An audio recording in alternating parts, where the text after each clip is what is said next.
بسم الله الرحمن الرحيم ويل للمطففين الذين إذا اكتالوا على الناس يستوفون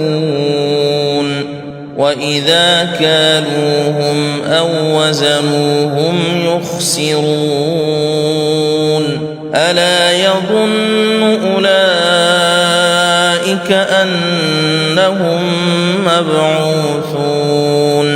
ليوم عظيم يوم يقوم الناس لرب العالمين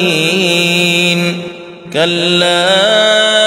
إن كتاب الفجار لفي سجين وما أدراك ما سجين كتاب مرقوم ويل يومئذ للمكذبين الذين يكذبون بيوم الدين وما يكذب به إلا كل معتد أثيم إذا تتلى عليه آياتنا قال أساطير الأولين كلا بل ران على قلوبهم ما كانوا يكسبون كلا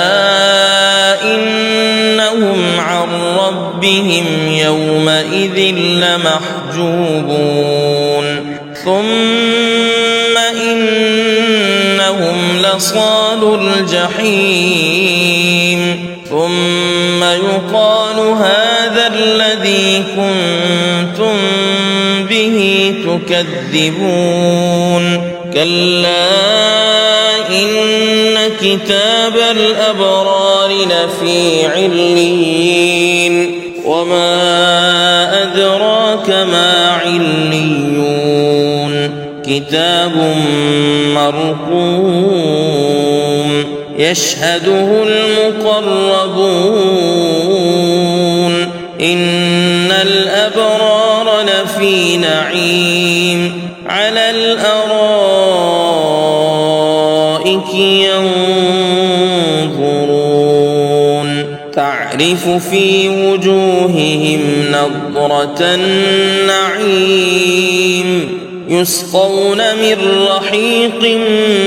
مختوم ختامه مسك وفي ذلك فليتنافس المتنافسون ومزاجه من تسنيم عينا يشرب بها المقربون إن الذين أجرموا كانوا من الذين آمنوا يضحكون وإذا مروا بهم يتغامزون وإذا انقلبوا إلى أهلهم انقلبوا فكهين وإذا رأوهم قالوا إن هؤلاء لضالون وما أرسلوا عليهم حافظين فاليوم الذين آمنوا من الكفار يضحكون على الأرائك ينظرون هل ثوب الكفار ما كانوا يفعلون